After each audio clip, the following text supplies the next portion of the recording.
Alright, and welcome back to Zero Cool Gaming, and today we're going to be doing a review of a game called The Ball.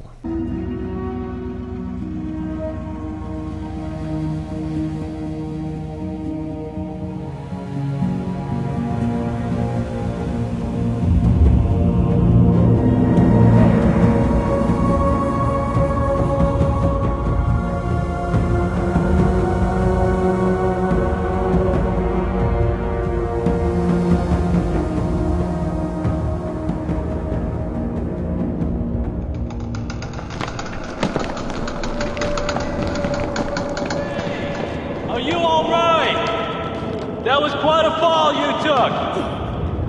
Listen, the crane broke down. We have to fly in a replacement, and that will take some time. Go on and explore the area. We'll meet up with you later.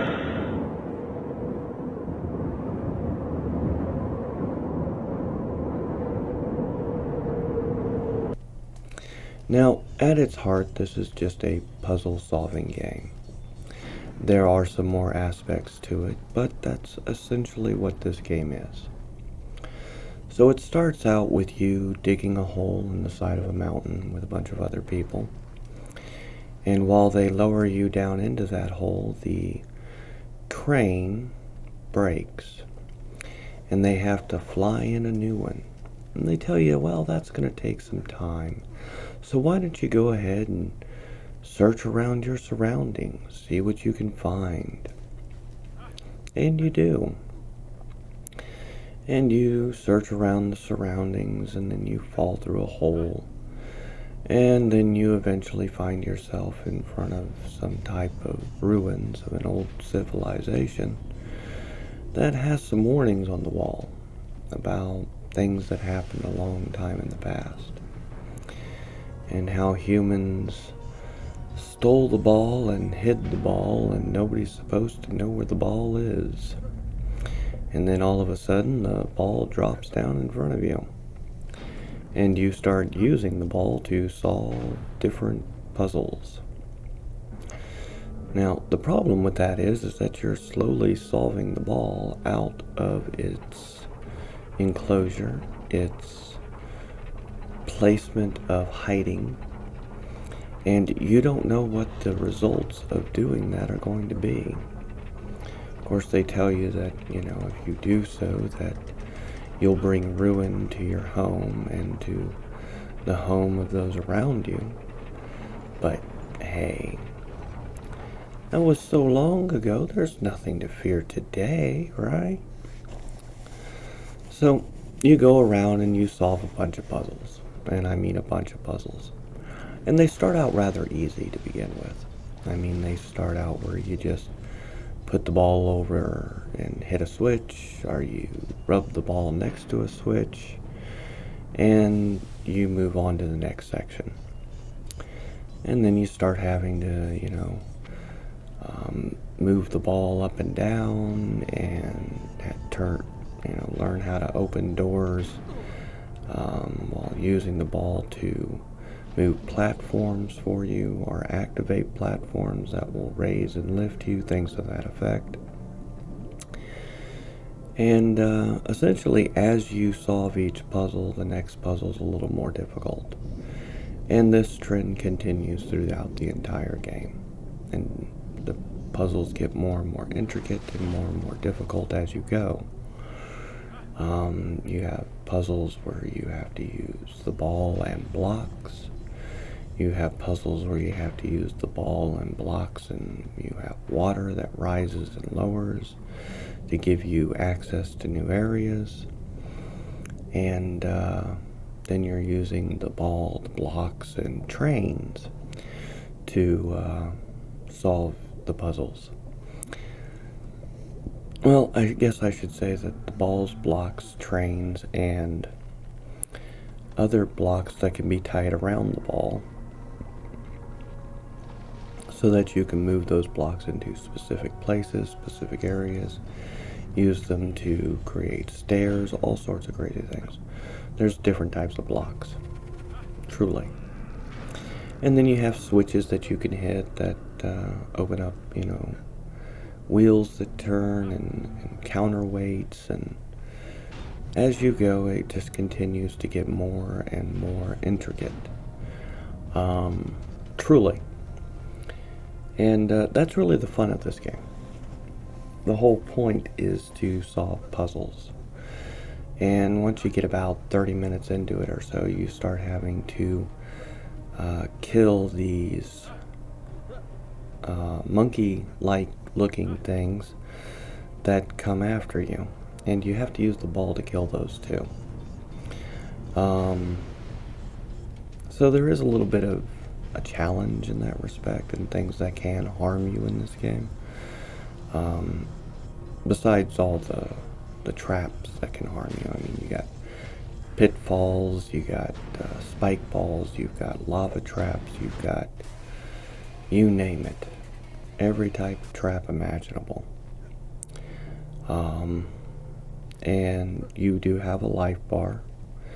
Besides the things that can come after you and attack you and kill you, and you got all the other environmental hazards that can kill you. So it's a rather unique game in that way, where there's always something else being added to the puzzle solving adventure that you're going through. And there is a story as well to this puzzle solving adventure. And well, although the story isn't, groundbreaking in any way, it does reveal itself piece by piece as you go. And I don't understand why this game got such a bad rap, to be honest with you. There's nothing really wrong with it. It's not a bad game. For those who didn't know exactly what they're doing, there's easily 15, 20, 25 hours here with your gameplay, figuring it all out. In a lot of ways, it's like Portal.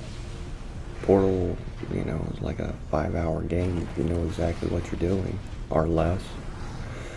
And this game is like 3.5, 4 hours if you know exactly what you're doing. And if you don't, 20, 25 hours figuring it out.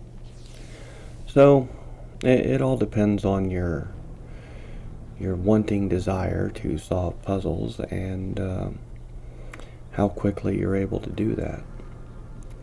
So yeah, it's a pretty cool game.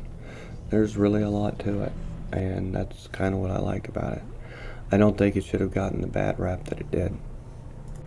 Alright, so as you're going through this game, solving the different puzzles and stuff, you start to run into these beings that are kind of like the other enemies that you've run into already.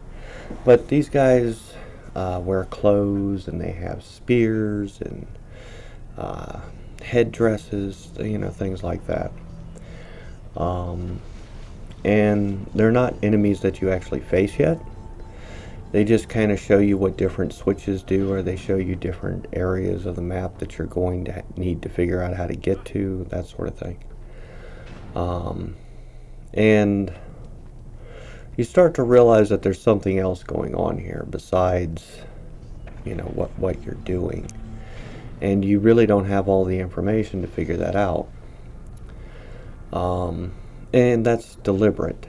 The game is trying to make you wonder and get you to consider different possibilities. Not that you can really change what you're doing anyway. I mean, you're playing the game in that respect, and the game is to get the ball out of the underground lair for which it has been intricately locked into. And at this point, after about an hour into the game, it starts to really ratchet up the puzzles and what type of puzzles you're being given. They're no longer puzzles that you can simply look at or look around the room and solve relatively easily or quickly. They're not intuitive anymore. They require some experimentation. They require you to think outside the box. Some puzzles don't require the ball at all. It just requires you to go around and figure things out, and once you've figured out how to open the door where the ball is, then you have to make your way back to the ball. And they even spice that up a little bit with giving you what I call enemy puzzles. An enemy puzzle is a puzzle for which you don't have the ball to kill the enemy. You don't have any weapons to kill the enemy. You essentially get 3 hits before the enemy kills you, but you have to continuously dodge the enemy while you try to solve the puzzle at the same time. It's more of an annoyance, forcing you to multitask and consider your movements. You do move faster than the enemy. It's not like it's impossible. It's not a punishing game. Even if you die, it just restarts the room that you're in. It doesn't like send you back to the load zone or anything. So the game doesn't try to be punishing, but it also wants you to think outside the box. It wants to frustrate your ability to think and break that up so that you have to think about 2 things or 3 things at the same time. And really what it's doing is setting you up for even more difficult puzzles later down the line, where you literally will need to apply those tools and that way of thinking. Excuse me.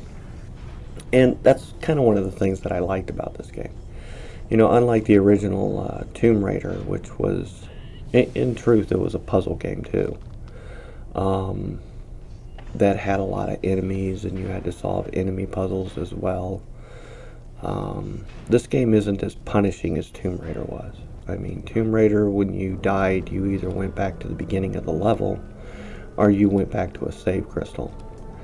The save points, while though you had levels where you had several save points right next to each other, you had to consciously think not to use them until you had worked your way through so much of the level, and then you used one of the save crystals, and then you'd work your way through so much more of the level and then use another save crystal, that sort of thing. There were a few levels in that game that I would have absolutely rage quit if I was older when I played it. But nonetheless, it is still a fun game, very enjoyable. I mean, I didn't mind the game itself, just like I don't mind this game itself, but it does switch things up on you all the time, and it's doing that deliberately so that its gameplay doesn't get repetitive, and you're constantly having to consider new possibilities, new ideas, new trains of thought, new ways of thinking, and all of that's a good thing. Critical thinking skills is something that a lot of people lack these days, and that, I believe, is deliberate. The schools don't teach it, they don't want to teach it, they don't think you need to have it, and that is absolutely a fallacy on the part of our government. But I think it's a fallacy that's done deliberately. I think they're deliberately trying to dumb down the people by dumbing down your children, and that's not a good thing. I don't know what the end goal is in that respect, but if you look at Baltimore, for example, basically the entire city of Baltimore failed in their proficiency tests. They'd have 1 or 2 students in a couple of schools that could pass, and everyone else, literally everyone else, failed. Out of 2,000 students, I think they had 23 that passed or were at level. 23 out of 2,000, that's insane, people. And you're going to tell me that's not deliberate? Come on now. Come on. Use a little bit of those critical thinking skills they didn't give you and realize that this has to be deliberate. It can't be that bad and not deliberate. Anyway, this game does teach critical thinking skills. Even if you don't have them, it will give you the tools necessary to acquire at least the basic understanding of how that works and what they are. So in that, I think this is a very good game for people who are lacking in that field of understanding. And for that matter, so is Portal and Portal 2. They're both critical thinking skills games. They force you to think outside the box as you progress further through the game. And the further you get, the more outside the box it expects you to think. The more difficult the puzzles themselves become, the more intricate, the more it expects you to be able to see what can't be seen and understand what can be done, even though you can't physically see it or even know that it's there. Just seeing what it's provided you and what you might be able to do is enough for you to be able to work your way through it. So yes, that's a very basic building block for critical thinking skills. Critical thinking skills are a lot more than that, don't get me wrong. They're not just puzzle solving. But it's definitely one of the foundation blocks for it. And these games at least give you that much, which is more than your public schools are giving you at this point. So, yeah. This game will teach you if you're willing to put up with it. Alright, so at this point in the game, it starts to throw what I call level puzzles at you. Meaning that the entire level is one giant puzzle. And it has to be solved in a particular order in order to move on to the next section. So where you start, you can see that there is a part of the puzzle that you can't get to. And then you have to travel all the way to the other end of the level and solve a section of it. And then you have to travel back to where the level began and solve another section that opened up as a result. Then you go to like the middle of the level and you solve a section there, and then the other side of the middle of the level and solve a section there. Then all the way to the other end of the level to solve that section, and then finally you can go all the way back to where the level began and solve the final section of the entire level to move on to the next section, or to the another level in that respect. So these type of puzzles can be incredibly frustrating because of how vast the size of the level is, and B, the order in which things have to be solved. Sometimes you can get to a section before you've actually solved the section before it, and you can see that, yeah, you should be able to solve this, but you can't quite do it because you haven't, completed the other section that needed to be done before that, which can also be a little frustrating. But I call these level puzzles because it's one giant puzzle that encompasses the entire level and all of its individual parts that you solve and push buttons or whatever you need to do, connect to other sections and solve parts or open up parts for other sections so that you can solve them. So yes, it requires you to really have a memory base at this point, and in some aspects memorize the level so that you know what's happened where, because it doesn't give you any type of guidelines or anything like that to say, oh, you did this, now go here, oh, you did this, now go here.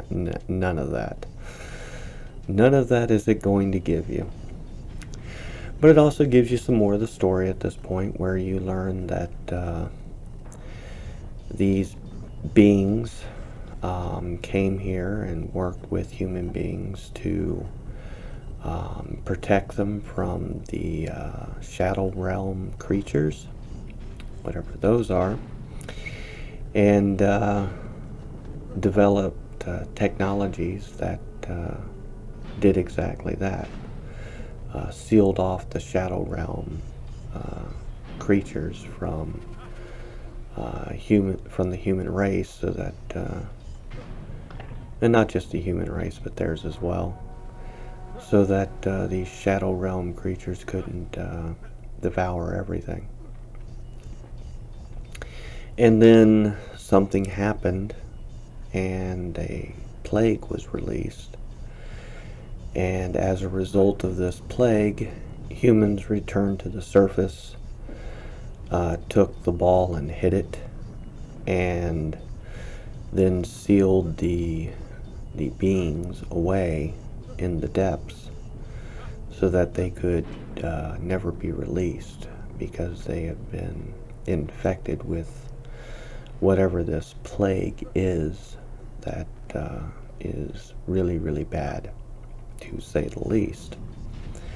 So it's always nice to get some more of the story and get an idea as to, what led up to and why things ended up the way that they were. It wasn't just a matter of betrayal in that respect on the part of humans. It was a matter of survival and preventing this plague, on top of, preventing the Shadow Realm creatures from, escaping to the surface and causing all kinds of havoc, if not, killing the world itself.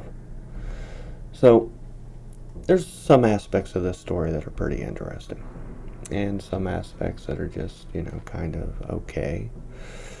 But regardless, it is at least a story, and it tries to tell it to you. It's in bits and pieces, and you get little sections of it here and there, but there is a story, and it is told.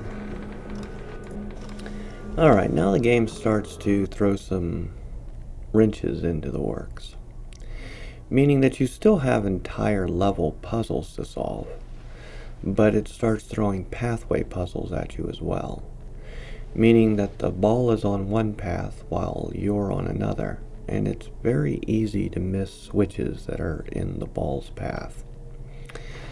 And you've got to constantly be looking for them. Sometimes they're down little trailways that you would normally just walk right by and not even realize.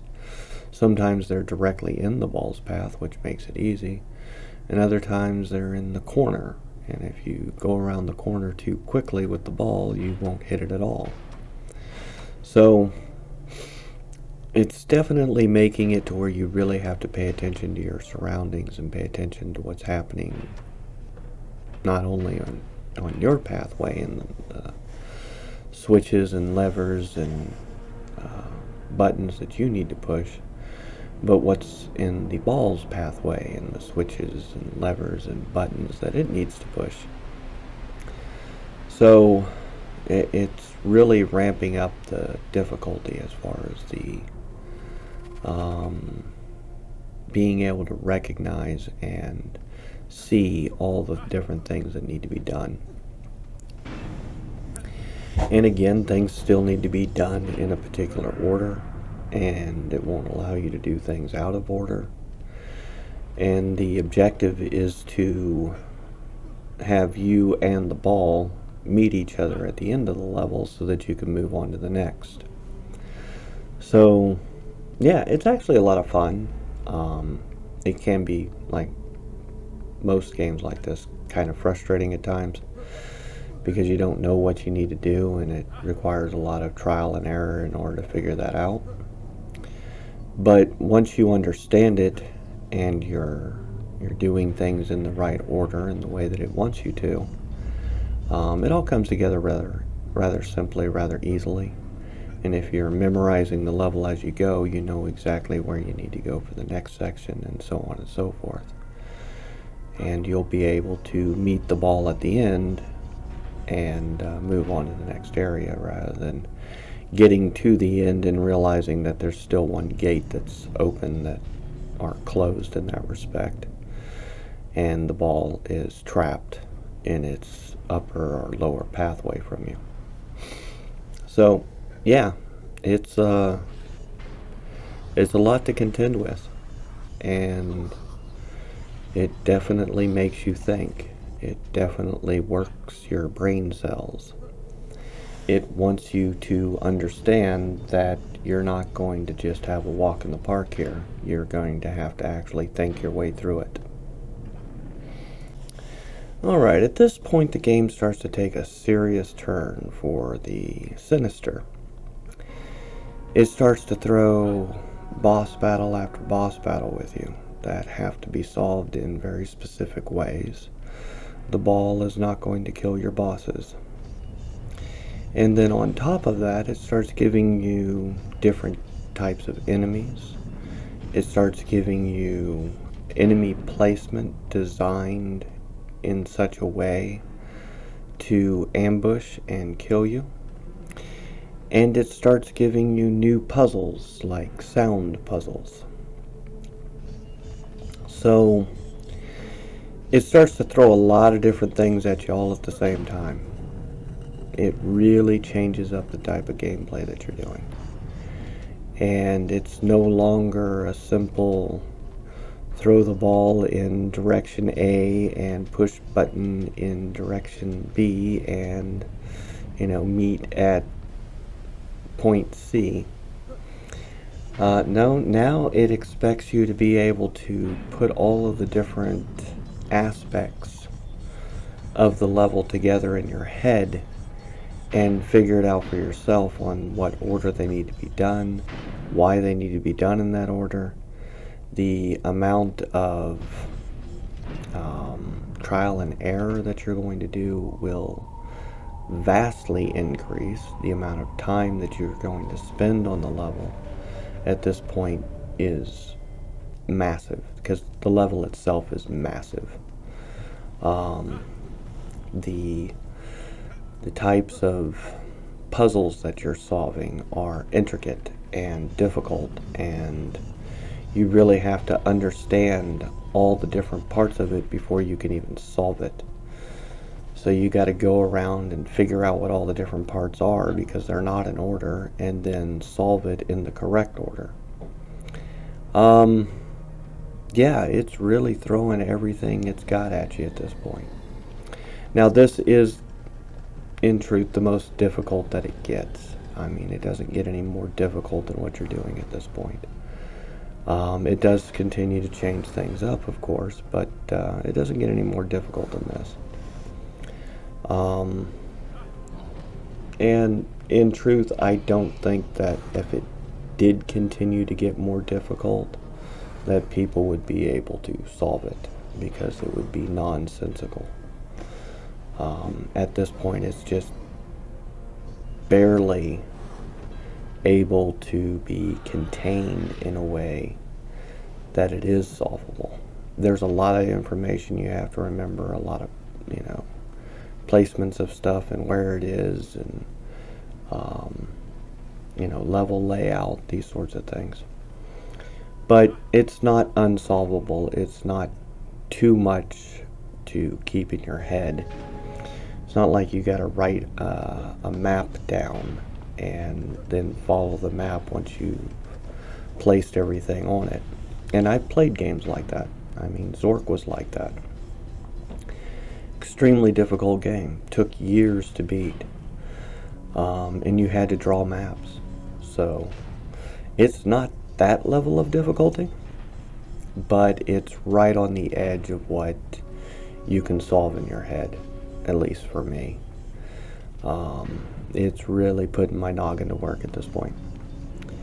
But, it's still fun. It's still enjoyable. I don't like how it does the enemy placements and the new enemies, because, they're done in such a way that it's designed to kill you.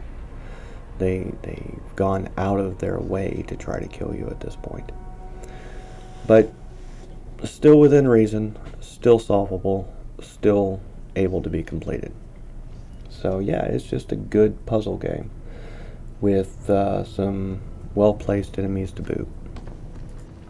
Alright, so how does this game end? Well, basically you put the ball in this spinning centerpiece, and then you solve all the puzzles to release it, and it ends up that the ball itself is the power supply needed for a flying saucer that takes off into gosh knows where.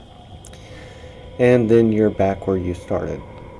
And the guys who were waiting for the new crane to arrive finally got the new crane, and they tell you that they're on their way down. And that's the end of the game. So, excuse me, truly, um, it's one of those games that ends where it begins. And it's a pretty fun game, don't get me wrong. There's a lot of fighting at the end of it. There's a lot of little tricks to beating the enemies without having a ball available to do so. So the game is always, like I said, trying to change things up a little bit so it's not such repetitive gameplay all the time. And I like that. I think that's a good way to do a puzzle game like this. And they did a pretty good job with it. I mean, is it the best story in the world? No. It's about aliens who came here supposedly to help mankind, and then we betrayed them and imprisoned them and kept them that way for God only knows how long. But we had reasons for doing it, and they brought forth a plague that, if it had made it to the surface, would have killed all life on the planet. So it's not like we didn't, have reasons for what happened and why we did what we did. It's just that's not how anybody wanted things to turn out. But and then basically you righted a wrong in that respect by freeing the last survivors of the alien race and letting them go home. So it is what it is. Interesting game. Pretty difficult, actually. Like I said, it's at least 25-30 hours of gameplay if you've never played it, because you got to figure out all the puzzles and what order to do them in and things of that effect. So there's that. If you played through it and you already knew what you're doing, it's a very short game. It's like 4.5, 5 hours. But still, it is what it is. So, yeah. The ball.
Interesting game. If this sounds like something you might enjoy, give it a try. It's not bad. I mean, I've certainly played worse, that's for sure. So that'll be my rant for the day. If you could hit the like, subscribe, rumble, follow button, all that does help.